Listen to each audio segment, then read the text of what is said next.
Hello everybody and welcome in this video. We're gonna be talking about your Zenkit Action Automation for Workflows, which is one of our workflow apps that you're about to install within your sub account. Connect to your Zenkit account and execute actions directly from the workflow for your Zenkit account. So let me show you how to set it up.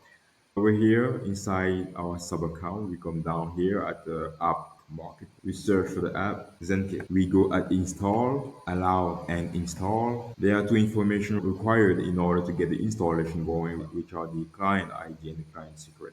How do we get all those information? We just have to switch to our Zenkit account. Inside Zenkit, we come here and integrations, developer portal, add new app. We can say my credentials. We can paste a sample of redirect URL that we would have to change later. We can add a website here, just for example, okay? And we go and create. We have the client identity here and the client secret. We just copy the client identity. We go back and copy the client secret, paste.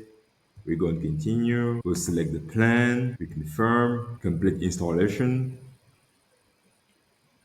You automatically open a new window in order to copy the new redirect URL that you have to go back and paste. Make sure it's copied and you go back to your Zenkit account. So you edit this one, you come down here at change, you paste and you save. And we have uninstall, which means that we connected our tool to our Zenkit account and now we're able to easily execute actions directly from our workflow apps.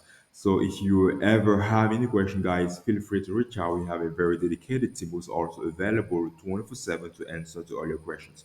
Thank you for watching this video, guys.